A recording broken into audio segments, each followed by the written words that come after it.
انہوں نے اپنی بیٹی جناب سارہ کا نکاح کر دیا. کچھ آگے بڑھے تو ایک ظالم بادشاہ سے ٹکرائے.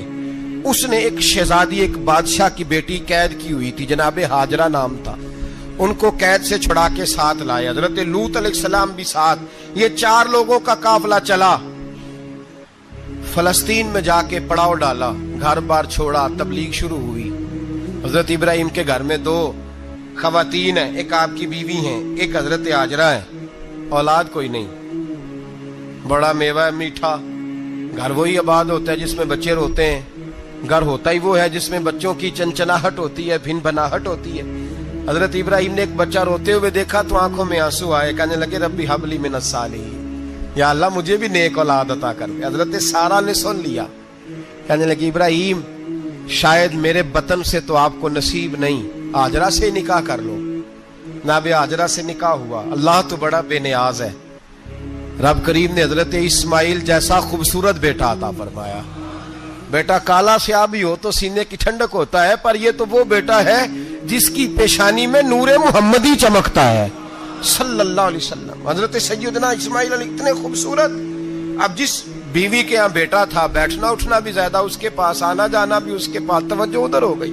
جناب سارہ رشک کرنے لگی. ایک دن کہنے لگی اسے چھوڑ آ جنگل میں, وادی غیر ذی زرع, مکے کے پاس. بھائی ایک بیٹا عالم دین بنا لو. کہنے لگا روٹی کہاں سے کھائے گا؟ تیرے 5 بیٹے ہیں, کو حافظ قرآن بنا, کہتے روٹی کہاں سے کھائے گا؟ وہ بچہ بھی کہتا ہے میں کہاں سے کھاؤں گا. حضرت ابراہیم علیہ السلام تو چند مہینے کا بچہ چھوڑ آئے, تو کہاں سے روٹی کھائی حضرت اسماعیل نے؟ کہاں سے کھائی ان کی اماں نے روٹی؟ بھوکے مر جاتے ہیں یہ سارے. میں بڑی ذمہ داری سے کہا کرتا ہوں کہ جتنی خوبصورت روٹی اللہ کریم دین کے خادموں کو عطا کرتا ہے شاید کسی اور کے نصیب ہوتی ہو, لیکن ہم لوگ توجہ ہی نہیں کر رہے. ہمارا ذوق ہی نہیں بن رہا. ہم یہ محنت ہی نہیں کر رہے کہ قوم کو مستند علماء کی ضرورت ہے. علاقوں کے علاقے خالی ہیں, ادھر ہمارا مزاج ہی نہیں بن رہا, توجہ ہی نہیں دین کی خاطر. اور پھر چلے بچے تو بعد کی بات ہے نا, جو ابھی خود جوان ہے وہ بھی یہ دعا. ایک صاحب مجھے کہنے لگے میں دعا مانگ رہا ہوں اللہ مجھے بیٹا دے تو میں اسے دین پہ لگاؤں گا. تو میں نے کہا آپ بھی بوڑھے نہیں ہوئے, آپ خود ہی لگ جائیں. بیٹا تو ابھی آئے گا تو لگے گا نا. تو آپ تو اس وقت ہے تو آپ تو پہلے لگے نا صاحب. 2 گھنٹے تو نکال کے آئے, دین سیکھنے کو کافی ہے. آپ اتنی لمبی سوچ رہے ہیں کہ بچہ آئے گا تو بڑا ہوگا تو وہ جائے گا تو دیکھی جائے گی. ابھی تو آپ ہیں تو آپ تو آؤ. حضرت ابراہیم نے بچہ وہاں چھوڑا. یہاں سے جو عمرہ کرنے لوگ جاتے ہیں نا, جو حج کرنے جاتے ہیں, ان کو پتا ہے کہ وہاں دنیا کی ہر نعمت ملتی ہے, پھر بھی ڈبل ٹرپل پیسے لوگ جیبوں میں ڈال کے جاتے ہیں. حضرت ابراہیم جب وہاں لے کے گئے تو کوئی انسان نہیں تھا, پانی کا قطرہ نہیں تھا. 2 کلو کھجوریں, ایک مشکیزہ. بیوی کو تھمایا. ہمارے گھر میں ہزاروں چیزیں پڑی ہیں, لیکن وہ جو توکل ہے نا وہ ختم ہو گیا ہے. اللہ دے گا, حلال حلال پہ قناعت کرے, جائز جائز پہ بھروسہ کرے, رب کریم عطا کرنے والا ہے. وہ مزاج ختم ہو گیا.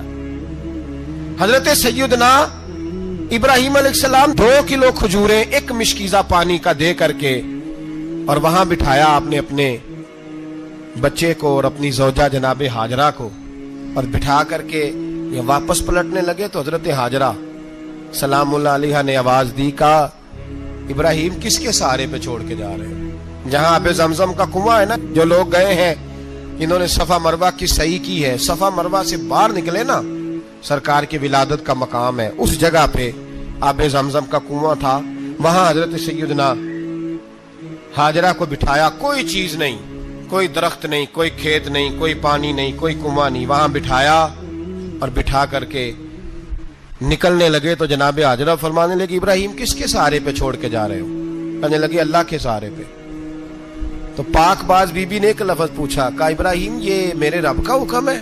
یہ میرے, بس جن کا عقیدہ توحید مضبوط ہو ان کے لیے ایک جملہ کافی ہوتا ہے, یہ میرے اللہ کا حکم ہے. تو جناب ابراہیم علیہ السلام فرمانے لگے ہاجرہ ہاں رب کا حکم ہے. جب یہ لفظ کہے تو چاہیے تھا نا حضرت ابراہیم تسلی دیتے, تو بی بی صاحبہ تسلی دینے لگی. عرض کرنے لگی ابراہیم اگر اللہ کا حکم ہے تو پھر آپ ہماری فکر نہ کرنا. اگر یہ رب کا حکم ہے تو پھر ہماری فکر نہ کرنا. جس رب نے ہمیں یہاں تک پہنچایا ہے وہ ہمیں کبھی بھی ضائع نہیں فرمائے گا. پھر فکر نہ کرنا. حضرت ابراہیم آ گئے, بات آپ نے سنی ہوئی ہے, اشارہ کرنا مقصود ہے. 13 سال میں چلے مان بھی لیا جائے بعض روایات کی روشنی میں کہ آتے جاتے بھی رہے, لیکن مکمل دیکھ بھال اپنے بچے کی پرورش میں پورا حضرت ابراہیم علیہ السلام کا کردار, سارا کردار ماں کا تھا. میں جب خواتین کے بارے میں کوئی بات کرتا ہوں تو میں آپ کو اکثر کہتا ہوں کہ یہ صرف بیوی کے لیے حکم نہیں ہوتا, یہ ٹریننگ بیٹی کو دینی ہے اور بہن کو دینی ہے. یہ تربیت کرے اپنے گھر میں. میں تجربے کی روشنی میں یہ بات عرض کیا کرتا ہوں کہ بھائی بچے باپ کے فرما بردار اس وقت ہوتے ہیں جب اماں انہیں باپ کا فرما بردار کرتی ہے, اور بچے باپ کے نافرمان بھی تب ہوتے ہیں جب اماں انہیں باپ کا. میں نے اپنے کانوں سے سنا ایک دفعہ ایک بچہ اپنے باپ سے کہہ رہا ہے آپ نے تو ساری زندگی باہر گزار دی, پیسے کمانا کون سا مشکل کام ہے, دکھ سکھ تو سارے اماں نے برداشت کیے, سکولوں میں وہ جاتی تھی, فلانا کام وہ کرتی تھی, فلانا کام. اب یہ سوچ اس کی ذاتی تو نہیں, یہ اس کو دی گئی ہے. اور اگر اس کو یہ سوچ دے دی جائے کہ اماں کہے کہ میں تو اپنوں میں رہی ساری زندگی, میں نے تو اپنوں میں وقت گزارا, اور تیرا باپ تو کئی دفعہ جنازے بھی نہیں پڑھ سکا, نے تو ماں باپ ایسے دفن کر دیے, وہ اگر یہ سوچ فراہم کرے تو پھر بچہ باپ کا فرما بردار ہوتا ہے. اور یہ والی روایتیں ہم بیوی کو سناتے ہیں, حالانکہ کس کو سنانی چاہیے بولیے؟ بہن اور بیٹی کو. بہن اور بیٹی کو سنائیں یہ باتیں, ان کو سمجھائیں تاکہ آگے جا کے وہ جو گھر ترتیب دے وہ گھر بڑا عمدہ اور نکھرا ہوا ہو. حضرت سیدنا ابراہیم 13 سال کے بعد آئے, چونکہ گھر میں اللہ تبارک و تعالیٰ کی دوستی کا چرچا تھا, اللہ تبارک و تعالیٰ کی محبوبیت کا غلبہ تھا. 13 سال کے بعد فلما بالغ معہ سعیا, بیٹا جب اتنا بڑا ہوا کہ سال چلنے لگا تو حضرت ابراہیم نے اپنے بیٹے کو بلا کے کہا بیٹا مجھے خواب آئی ہے, میں تجھے ذبح کر رہا ہوں, تیری کیا رضا ہے؟ تو حضرت اسماعیل کہنے لگے یا ابت افعل ما تؤمر, ابا جی اللہ جیسے حکم دیتا ہے میرے ساتھ ویسے ہی کریں, جیسے اللہ حکم دیتا ہے ویسے ہی بولیے ویسے ہی کریں. حضرت حاجرہ کو کہا کہ ایک دوست نے دعوت کی ہے تو وہاں جا رہے ہیں, بی بی مطمئن ہے, تفصیلات کی ضرورت نہیں, ختم بات, اعتبار ہے, مطمئن ہو گئی. شیطان پیچھے سے آیا اماں کے پاس, ذرا تھوڑی دیر کے لیے تصور جمائیے, یہاں تو پڑوسن آ کے کوئی بات بتا دیتی ہے خاوند کے بارے میں تو کئی مہینے جھگڑا جاری رہتا ہے, پڑوسن محلے دار. شیطان نے آ کے بتایا لفظ کیا ہے, کہا حضرہ تمہیں پتا ہے کہاں جا رہے, کہا دوست کی دعوت میں. تو کہنے لگے دوست کون ہے؟ رب کریم, اور ابراہیم کا خیال ہے کہ اس رب نے مجھے حکم دیا ہے کہ میں ذبح کروں. تو حضرت حاجرہ کہنے لگی کبھی باپ بھی بیٹے ذبح کرتے ہیں؟ شیطان کہنے لگا ان کا خیال ہے کہ ان کے رب نے حکم دیا ہے. جناب حاجرہ فرمانے لگی اگر رب نے حکم دیا تو پھر تو مجھے شیطان لگتا ہے, تو مجھے شیطان لگتا ہے. کا کیا مطلب؟ فرمانے لگی اگر رب کریم کا حکم ہے تو میرے پاس ایک اسماعیل ہے, اگر 1000 بھی ہوتے میں سارے اللہ کے راستے میں پیش کر دے دیتی. مالک کا ہی تو ہے سارا کچھ, اسی کا ہے, اس میں لیت اللہ کی کیا گنجائش. حضرت سیدنا ابراہیم علیہ السلام نے بیٹے کے حلق پہ چھری رکھ بھی دی اور چھری چلا بھی دی, رکھ بھی دی, اور وہ تو اللہ کریم نے فرمایا یا ابراہیم قد صدقت الرؤیا, ابراہیم تو نے خواب سچا کر دکھایا, وہ قیامت تک تیرا نام رہے گا. حضرت ابراہیم نے وطن بھی دیا, جان بھی دی, بیٹا بھی, اللہ کریم نے دمبے دیے, فرمایا یہ فدیہ ہے.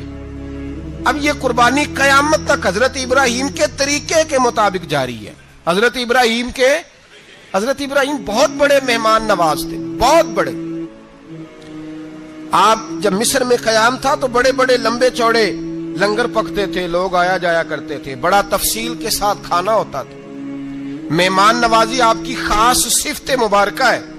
ہمارے ہاں بھی مہمان نوازی ہوتی ہے امیروں کی, بلکہ اب تو مہمان نوازی اس طرح کی ہے کہ کل تیری میرے پاس دعوت ہے اور پرسوں میری تیرے پاس ہے.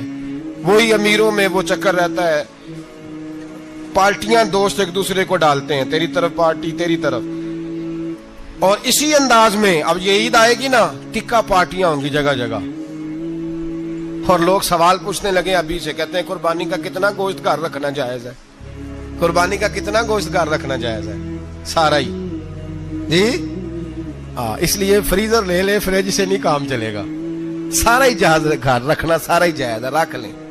او خدا کے بندے، قربانی وہ بندہ دیتا ہے جو سارا سال ہی گوشت کھاتا ہے، صحیح کہہ رہا ہوں؟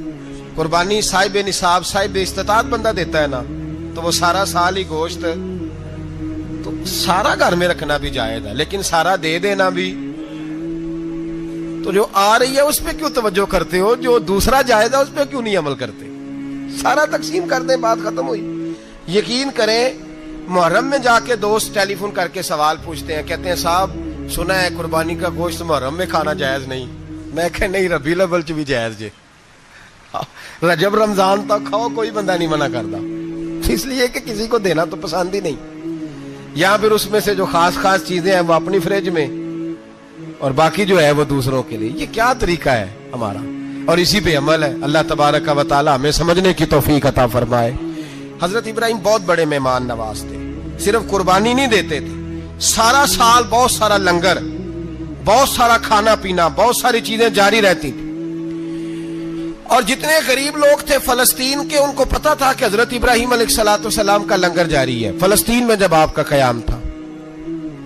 ایک دفعہ ڈھیروں مہمان آ گئے اور کھانے کو کوئی چیز نہیں۔ حضرت سارہ اور جناب ہاجرہ دونوں اس وقت موجود تھیں۔ وہ کہنے لگی ابراہیم بہت سارے مہمان آ گئے تو کیا کریں؟ جناب سارہ کہنے لگی کس طرح کر کے ان کی مہمان نوازی کرنی؟ اور حالات یہ ہیں کہ قحط پڑا ہوا ہے فلسطین میں، مصر میں، دور دراز علاقوں میں۔ تو حضرت ابراہیم کہنے لگے یہ اللہ کے مہمان ہیں اور ہمیں رب کریم کا بندہ سمجھ کے آ گئے، اللہ ہی بندوبست کرے گا۔ فرمانے لگے میرا مصر میں ایک دوست ہے، وہ قحط کے دنوں میں غلہ جمع کر لیتا ہے، میں اس کی طرف پیغام بھیجتا ہوں، مجھے امید ہے وہاں سے غلہ ملے گا۔ 2 3 5 اونٹ والے غلام بلائے اور ان کو کہا کہ جاؤ غلہ لے آؤ مصر کے دوست سے۔ وہ لوگ کہتے ہیں ہم غلہ لینے گئے، وہاں جب پہنچے تو حضرت ابراہیم خلیل اللہ علیہ السلام کا پیغام دیا تو آپ کا وہ دوست کہنے لگا غلہ تو بے شمار تھا، مجھے خبر نہیں تھی کہ حضرت ابراہیم کا پیغام آئے گا، تو میں تو سارا تقسیم کر چکا ہوں، لوگ لے گئے، اب تو کوئی شے نہیں۔ اب وہ خالی آ گئے 5 کے 5 اونٹ۔ جب خالی آئے تو حضرت ابراہیم کی حویلی کی دیواریں چھوٹی چھوٹی تھیں، ان غلاموں میں سے، خادموں میں سے، آپ کے ان چاہنے والوں میں سے ایک کہنے لگا یار وہ غریب تو انتظار کر رہے ہوں گے کہ غلہ لینے گئے ہیں، ہمیں روٹی ملے گی۔ چھوٹی چھوٹی دیواریں ہیں، وہ جب دیکھیں گے نا خالی آ گئے تو انہیں تکلیف ہوگی، اس طرح کرو بوریوں میں ریت بھر لیتے ہیں، ریت بھر کے لے جاتے ہیں، بعد میں اندر رکھ کے انہیں سمجھا بہلا لیں گے یا حضرت ابراہیم کو بتائیں گے، وہ خود ہی ان لوگوں کی دلجوئی فرمائیں گے۔ اب غلہ کی جگہ ریت بھر کے اونٹوں پہ رکھ کے لائی گئی، لا کے بوریاں جب رکھ دی گئیں، حضرت ابراہیم علیہ السلام دوپہر کے وقت آرام فرما رہے تھے، بی بی سارہ اٹھی، کہتی ہیں جب میں نے دیکھا نا کہ بوریاں پہنچ گئی ہیں تو گئی، غلام کو ساتھ لیا اور اس کو جب کھولا نا تو کہتی اتنی حسین گندم میں نے پہلے کبھی دیکھی نہیں تھی، اتنا پیارا دانا میں نے کبھی ملاحظہ ہی نہیں کیا تھا۔ فرماتی ہیں جب اس کو پیس کر چکی میں روٹیاں پکائیں تو خوشبو دور دور تک پھیل گئی، اعلیٰ غذا بنی، بڑے بڑے کھانے بیویوں نے مل کے پکائے، چن دیے گئے۔ حضرت ابراہیم اٹھے تو لوگ کھانا کھا رہے ہیں، سجدہ شکر ادا کیا، اور جب سجدے میں گئے تو وحی آنے لگی، پھر رونے لگے۔ جب پلٹ کر باہر تشریف لائے تو جناب سارہ کہنے لگی ابراہیم تمہارا مصری یار بڑا اچھا ہے، اس نے اتنی اعلیٰ گندم بھیجی ہے کہ اتنی تو میں نے پیاری گندم کبھی دیکھی نہیں۔ جناب ابراہیم مسکرائے، فرمانے لگی سارہ یہ مصری یار نے نہیں بھیجی، یہ میرے عرشی یار نے بھیجی ہے، یہ میرے عرشی یار نے بھیجی ہے۔ بھائی مہمان نوازی مزاج تھا، ہاتھ لٹا دینا مزاج تھا، دوسروں کی اشکشوئی مزاج تھا۔ حضرت ابراہیم علیہ السلام کا طریقہ ہے قربانی، حضور نے ان کا طریقہ بیان کیا۔ اگر سال کے بعد قربانی دینا ان کا طریقہ ہے تو سارا سال غریبوں کو روٹی دینا بھی حضرت ابراہیم کا طریقہ ہے، سارا سال غریب کی نوکری کرنا یہ بھی حضرت ابراہیم کا طریقہ ہے، بھوکے کو کھانا کھلانا یہ بھی۔ میرے مصطفیٰ کریم سید عالم صلی اللہ علیہ وسلم سے صحابہ نے پوچھا حضور بہترین مسلمان کون ہے؟ بہترین مسلمان تو حضور نے فرمایا جو سلام لینے میں پہل کرے اور غریب کو روٹی کھلانے میں سب سے اچھا ہو، وہ بہترین مسلمان ہے، زبردست مسلمان۔ ہمارے ہاں دعوتیں ہوتی ہیں تو امیروں کی، افطاریاں ہیں تو امیروں کی، اور میرے مصطفیٰ کریم علیہ السلام نے فرمایا بدترین دعوت ہے جس میں امیر بلائے جائیں غریب نہ بلائے جائیں، وہ بدترین دعوت۔ حضرت ابراہیم کا طریقہ رہا ساری زندگی مہمان نوازی. اور دوسرا ان کا مزاج تھا, اللہ سے پیار ہو گیا تھا نا.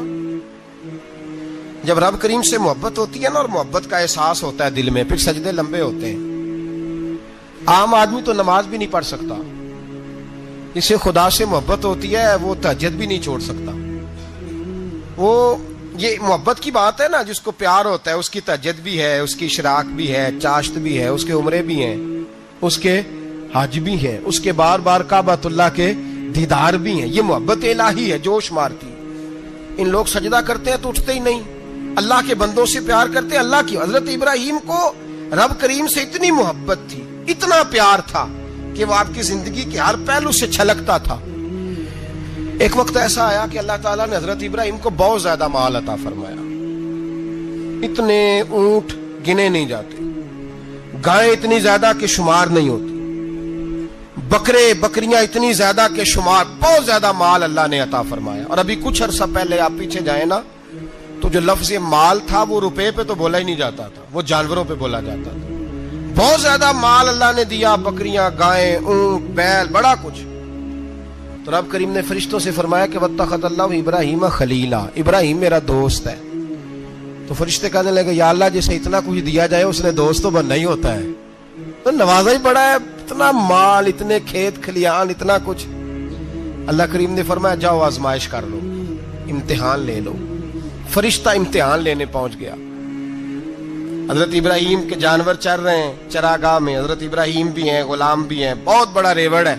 آپ تشریف فرمائیں. ایک فرشتہ آیا تو کھیت میں چھپ کے بیٹھ گیا اور بلند آواز سے کہنے لگا سبحان اللہ والحمد للہ ولا الہ الا اللہ واللہ. یہ تسبیح بڑی پسند ہے, محبوب نے ان کی فضیلت بیان کی.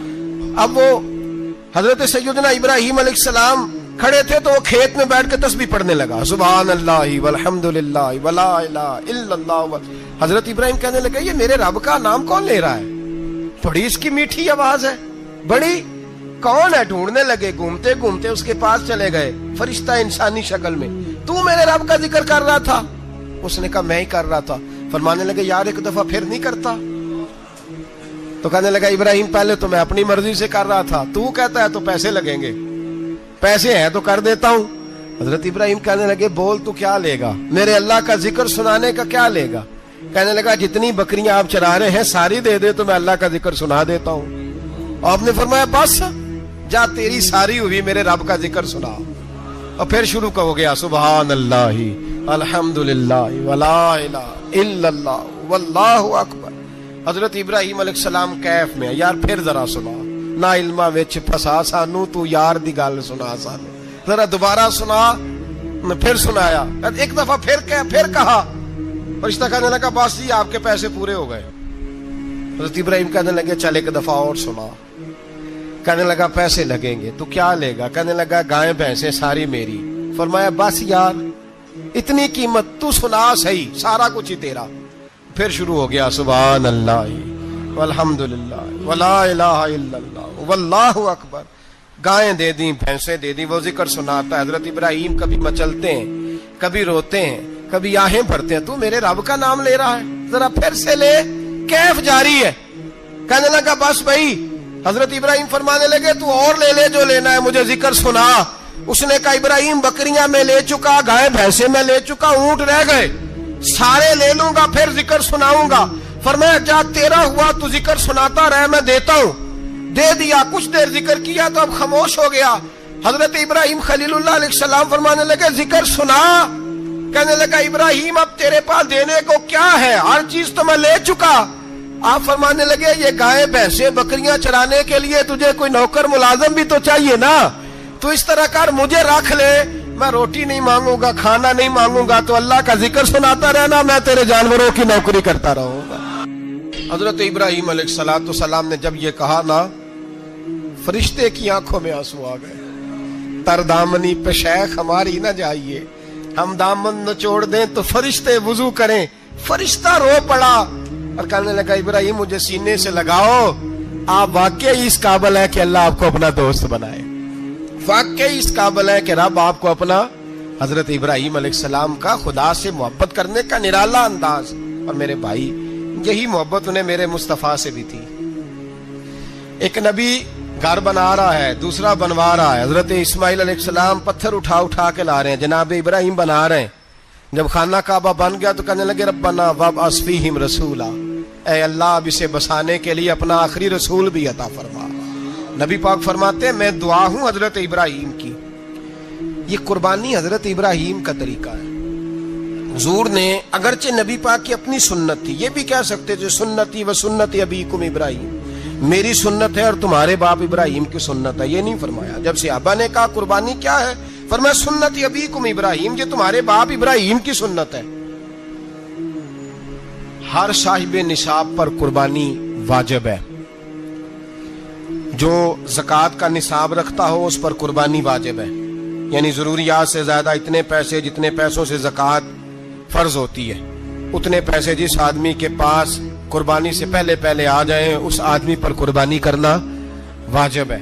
بکرا، چھترا، دمبا 1 سال کا یا دمبا 6 مہینے کا ہو پر اتنا بڑا محسوس ہوتا ہو کہ لگے کہ 1 سال کا ہے، اس کی قربانی ہو سکتی ہے۔ جانور میں کوئی عیب نہیں ہونا چاہیے، اتنا کمزور نہ ہو کہ ذبح جہاں اسے کرنا ہے وہاں وہ چل کے جا نہ سکے، اتنا کمزور جانور نہ ہو، اس کے اندر بظاہر کوئی اتنا بڑا نقص نہ پایا جاتا ہو، کانا نہ ہو، لنگڑا نہ ہو، کوئی اس کی ہاتھ نہ کٹے ہوئے ہوں، ایسا نقص جو واضح ہو۔ بکرا 1 سال کا، گائیں اور بھینس یہ 2 سال کی، اونٹ 5 سال کا۔ اب اس میں یہ ہے کہ ہمارے بہت سارے دوست چونکہ ہم دیہاتی لوگ ہیں تو پوچھتے ہیں کہ دوندا نہیں ہے تو چوگا نہیں ہے، تو یہ ہماری پنجابی کی اصطلاحات ہیں، پنجابی کی۔ شریعت اسلامیہ نے سال بتائے ہیں، یہ تو ہم نے اپنی آسانی کے لیے، یا دیہاتوں میں جو ماحول تھا اس طرح کا جانور لیں، خوبصورت جانور لیں۔ جو نصاب ہے وہ بھی میں نے آپ کو بتایا، لیکن ایک اور پہلو بھی ہے۔ نبی پاک صلی اللہ علیہ وسلم پہ زکوٰۃ کبھی فرض نہیں ہوئی، کبھی حضور پہ زکوٰۃ فرض نہیں ہوئی۔ نبی پاک صلی اللہ علیہ وسلم کے پاس اتنا سرمایہ کبھی اکٹھا ہوا ہی نہیں کہ زکوٰۃ فرض ہو، لیکن نبی پاک کے صحابہ فرماتے ہیں کہ مدینے کے 10 سالوں میں اللہ کے رسول نے ہر سال قربانی فرمائی ہے، ہر سال قربانی دی۔ اور جس سال حضور حج کرنے گئے اس سال اللہ کے نبی نے 63 اونٹ ذبح فرمائے، اور حضور صلی اللہ علیہ وسلم جب اونٹ ذبح کرنے لگتے نا تو صحابہ کہتے ہیں اونٹ خود دوڑ کے حضور کے سامنے آ کے لیٹ جاتا، اور نبی پاک اسے ذبح کرتے اور فرماتے ہیں ایک دوسرے کو دھکے دیتے اونٹ کے، پہلے میں نے جانا ہے ذبح ہونے کے لیے، پہلے میں نے۔ انہیں پتا تھا کہ جو مصطفیٰ کے ہاتھوں ذبح ہوگا وہ تو دائمی زندگی پا جائے گا، یہاں بھی وہاں بھی زندہ۔ 63 اونٹ ذبح کیے۔ ایک اونٹ میں کتنی قربانیاں ہوتی ہیں؟ 7۔ اب 63 کو 7 سے ضرب دو گے تو کتنی بنے گی؟ اور پھر نبی پاک صلی اللہ علیہ وسلم نے 10 سال مدینہ منورہ میں قربانی دی، ہر سال۔ اب وہ 63 اونٹ، ایک اونٹ میں 7 قربانیاں، ہر سال یہاں قربانی۔ اور مولا علی شیر خدا فرماتے ہیں نبی پاک 2 قربانیاں دیتے۔ میں نے کہا حضور 2 جانور ذبح کر رہے ہیں آپ، تو حضور نے فرمایا ایک میری طرف سے، ایک میری امت کی طرف سے، غریبوں کی طرف سے۔ اور حضرت علی کو حضور نے وصیت فرمائی تو 2 دیا کرے گا۔ یا رسول اللہ صلی اللہ علیہ وسلم میں غلام ہوں، خادم ہوں۔ حضور نے فرمایا علی ایک تو نے اپنی دینی ہے، ایک میری طرف سے دینی ہے۔ 2 قربانیاں۔ مولا علی نے بھی ساری زندگی 2 قربانیاں دی۔ حضرت علی بھی مال کے نصاب نہیں تھے، اپنا مکان ہی نہیں تھا، کوئی کاروبار نہیں تھا، کئی دن فاقے رہتے تھے، پر قربانیاں کتنی دیتے تھے؟ 2۔ ہمارے پاس ویسے اگر سسرال میں، میکے میں، کزنوں میں کچھ شادی ہو جائے تو 50-60 ہزار کا خرچہ برابر ہے، وہ پکا ہے۔ اور قربانی کی باری غریب ہو گئے، سارے غریب ہو گئے، کہتے نہیں یہاں مشکل ہے۔ او خدا کے بندے، اللہ کے ساتھ تجارت کر، اس کے رستے میں 1 دے گا، رب تجھے 70 گنا اضافہ کے ساتھ عطا فرمائے گا۔ قربانی مال کے نصاب پہ ہے۔ کوشش کیا کریں کہ اللہ کے رستے میں جب دینا ہو پھر لیت اللہ سے بچیں، خوبصورت جانور لائیں۔ جن کو اللہ نے توفیق دی ہے ان کے لیے نصیحت ہے، جن کو اللہ نے توفیق دی۔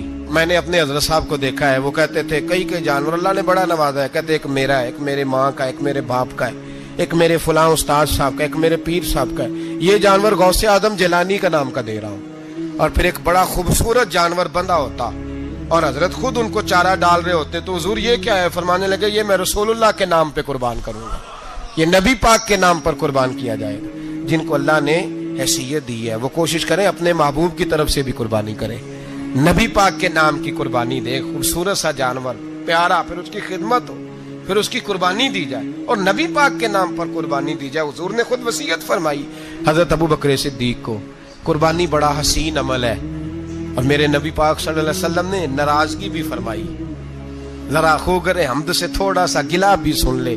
میرے حبیب نے فرمایا جو طاقت کے باوجود قربانی نہ کرے وہ ہماری عیدگاہ میں عید کی نماز پڑھنے نہ آئے، وہ نہ آئے۔ اور یا رسول اللہ جو کرے گا، فرمایا قربانی کے جانور کا خون کا قطرہ بعد میں زمین پہ گرے گا، اللہ اس کے سارے گناہ پہلے معاف فرما دے گا، اللہ اس کے سارے گناہوں کو بخشے گا۔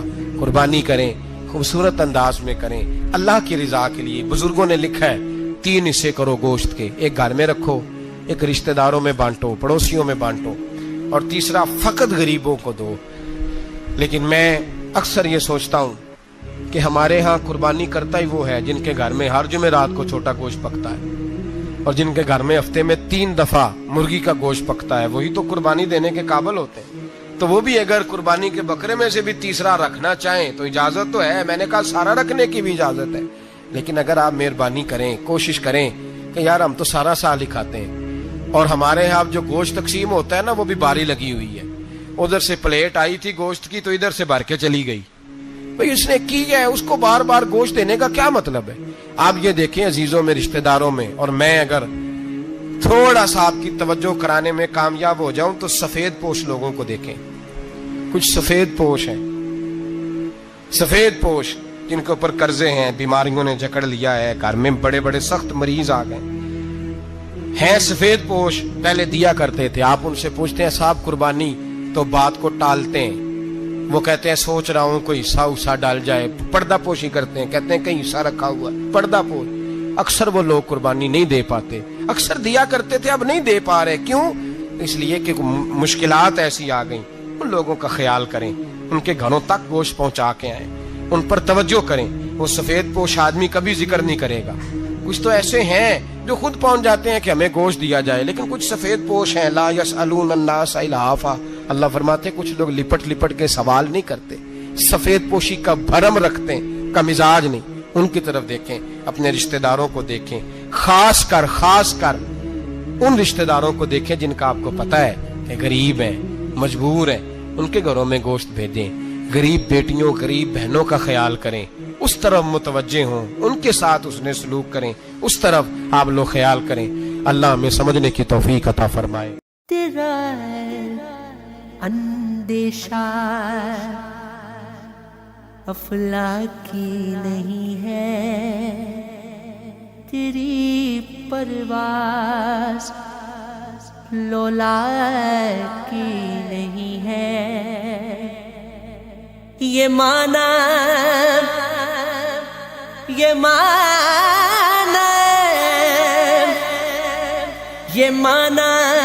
اصلی شاہینی ہے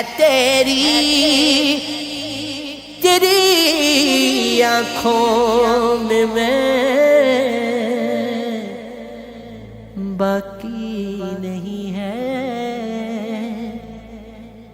وہ میرا